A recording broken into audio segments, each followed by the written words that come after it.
let's talk a little bit more about this moratorium. I think right at the very end of when you can file a bill in the House, I believe you submitted a bill or filed a bill, House Bill 5489. Can we go into that a little bit more and how you think that might help take a little bit of bite out of this problem of unaffordable housing?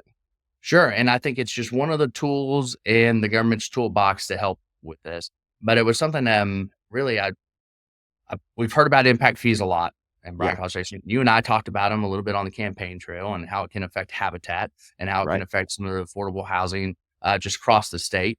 So it was something that I always kind of had it focused on and had been looking at. But it wasn't until really I started talking with Bob Yancey recently, city councilman over in College Hmm. Station, Hmm. and we started talking about different issues and trying to understand what he thought could help with the affordability and inventory issues that we had. Yeah. And so I started looking at it. What could we do? And there was a question on when it came to impact fees. Could we completely eliminate them? We Mhm. could. Could we restrict them in some way? We could. And impact fees, most people don't realize, was created by the state to allow cities. They didn't have the inherent right just to charge impact fees. We Yeah. created that in statute. And so it was something when I started looking at Chapter 395, which governs impact fees. So let's see what could we do to test it, Hmm. not necessarily make permanent changes to anything.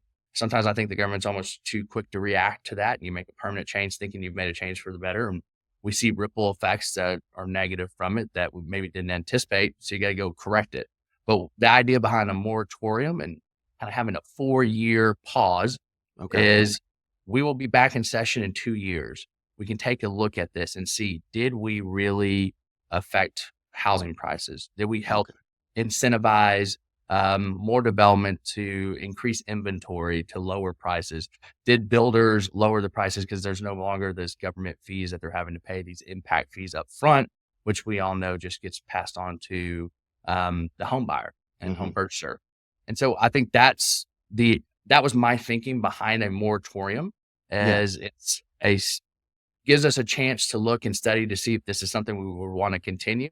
And if it's something that's not working, just as easy as the moratorium went in there, the moratorium could be removed if Hmm. we decide that it's not something that's actually affecting prices, and if it has some type of adverse effect that we Yeah. didn't anticipate.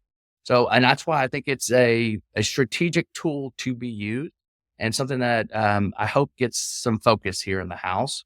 Like I said, it's working with all the tools that we have available to us to try and help with this crisis.